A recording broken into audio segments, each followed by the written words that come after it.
Hello everyone, welcome to Good Morning Tarot. Now this is a general reading and it is open to all zodiac signs.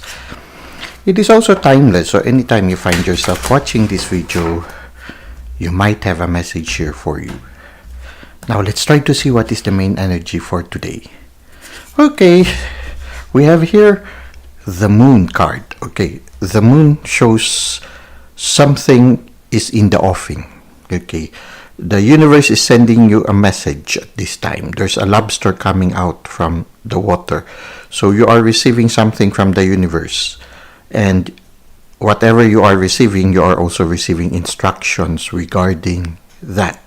Now whatever this new chapter that is unfolding before you in your life, it's still veiled in mystery, just like the landscape under the moon. You can see up to a certain point, but the rest are still in mystery.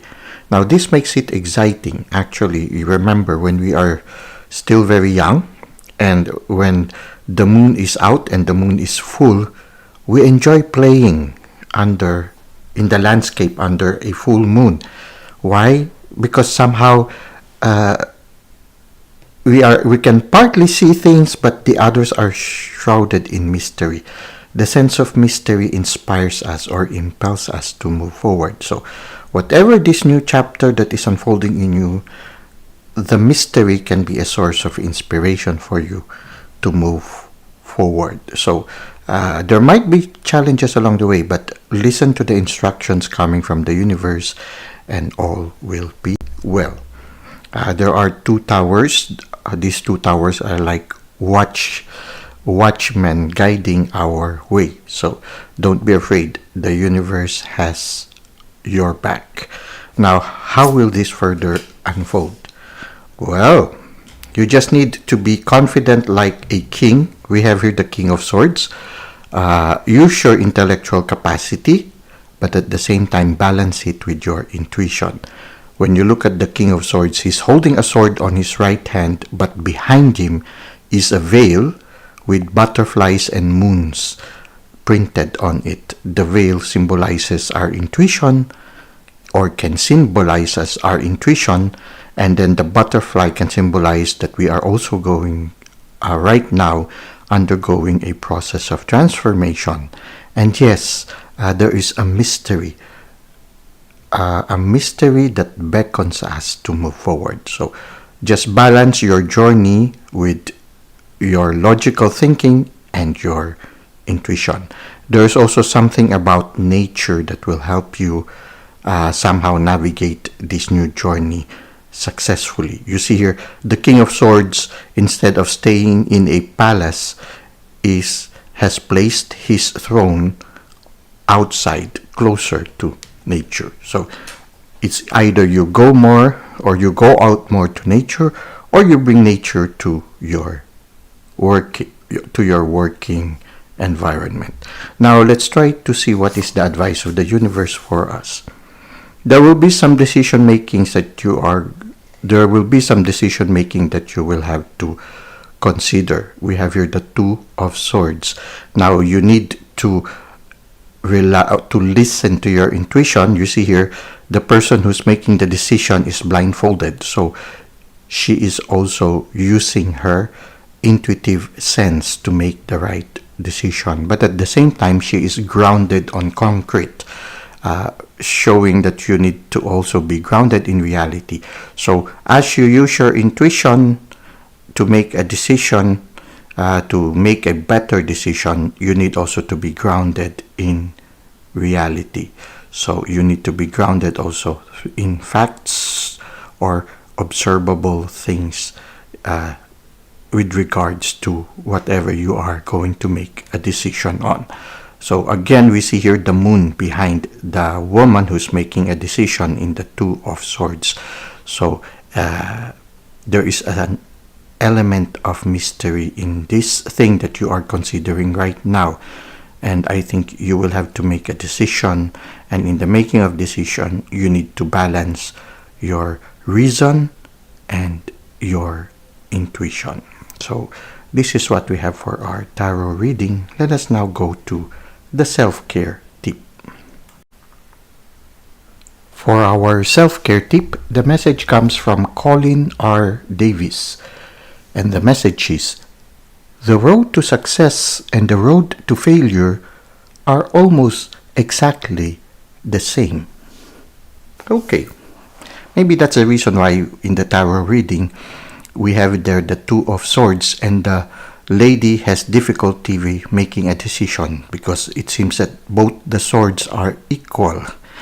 I guess the best approach is not to be afraid to commit mistakes, because the mistakes that we commit teaches us lessons, and when we learn from the lessons when we learn the lessons that we can gather from our mistakes, then the mistake becomes a stepping stone to future success. So, for me, the best approach when regards to making a decision is to make a tentative decision, to make a working decision. And from that decision, you take another step forward. So, for example, if you are given two choices, okay, you make one choice, and then you realize, oh, this is not the best one for me, then maybe you can try the other one also.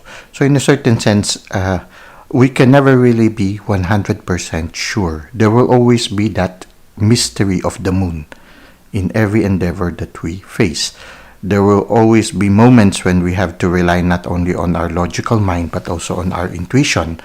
And oftentimes, it is by experience that we learn to trust more our intuition, and at the same time also to learn to balance between the logical mind and the intuition. It's a learning process for us. And the best way to learn is not to be afraid to commit mistakes, and to have the humility to begin again when we realize we made a mistake. I guess the trouble comes when you know you already made a mistake and you try to deny that you have committed a mistake. It prolongs the agony. It's better to accept humbly, oh, I made a mistake. Can I begin again? And then we continue to work on it.